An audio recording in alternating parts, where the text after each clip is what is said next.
But I do recommend that you have a walk around the house. Just to introduce it so that as you start, you get an idea of it. The house that you see is basically being built by Cecil John Rhodes. He had Herbert Baker design it for him. And when he died, he bequeathed the house to the president of the Union of South Africa. But he died in 1902, and there was no Union of South Africa. Union only happened in 1910. But even in death, Rhodes was very forward-thinking. So since 1910, this has been the official state president's residence. And every state president has stayed here, up to but not including Nelson Mandela. And he chose not to stay in the house for reasons that he gave because of his great-grandchildren. He wanted them to be able to run around the house, and there's lots of very, very valuable artifacts in the house. Perhaps it also might have to do with this being a fantastic monument to British colonialism. That might have had something to do with his decision. But it still is the official... The introduction of the house dates back to 1657. And as you probably heard, it is called the presidential estate, the presidential house. But the last people that lived here were the Klerks between 1991 and 1996. So, Mr. Nelson Mandela, he never lived here because he felt the house was too precious for his grandchildren, and he rather chose to live at Genadendal, which is not too far from here, just across the road from here. So the house dates back to 1657, was built for the Dutch East India Company, Mr. Jan van Riebeeck, and that was 5 years after he came to the Cape and became private property. Well, I'll first actually tell you that Mr. Jan van Riebeeck started this granary here and was used as a granary for more than 120 years up to 1791, when the government fell into financial difficulties.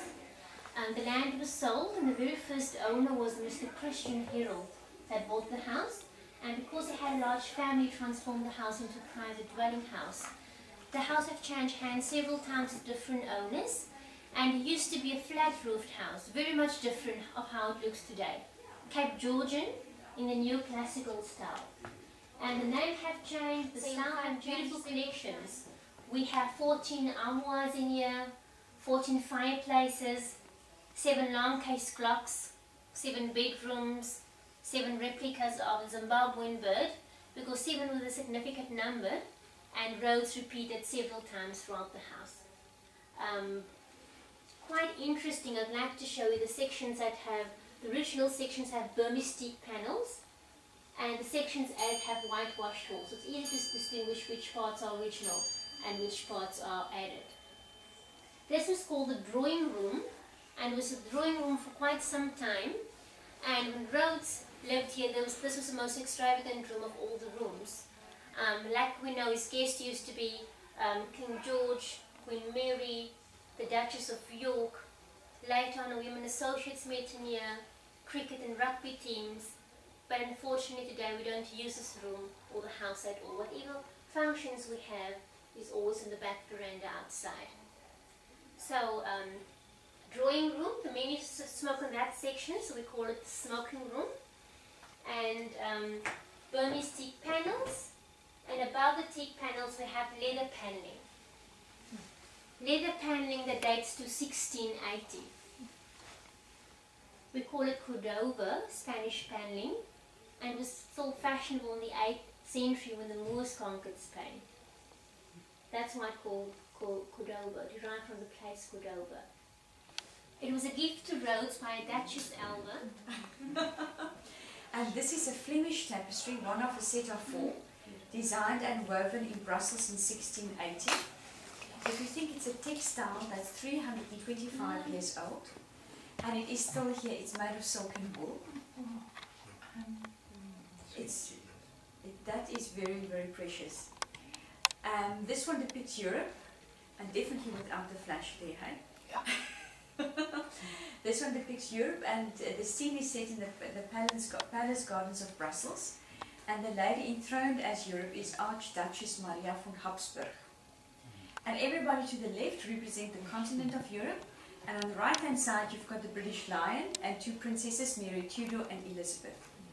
So you've got the whole of Europe So depicted detailed, here. and all the like The art and tiles in the music. fireplace are very special. They are Spanish tiles and they date from the 15th century. Wow. Now Rhodes was also interested in the fact that the Moors conquered Spain in the 8th century and that they were in Spain until 1492. So these tiles were made when Africa and Europe had still that connection. So that's why it had these special tiles here. And then these 4 watercolors are Thomas Bowler paintings of Cape scenes, and that Rhodes didn't own. Mrs. Forster found them in the Department of National Education and decided they're all Cape scenes, they're better off here. Now here the third one is the most interesting. This is Camps Bay, 1854. As you go over Kloof Neck, you can picture it, hey? And the last one is Fort Knocker in Woodstock. Fort Knocker does not exist anymore, but you must remember Woodstock was on the beach. Yeah. And one forgets that. And it was only, the land was only reclaimed in the 20th century. They started before the Second World War and only finished after the Second World War. So it's almost yesterday.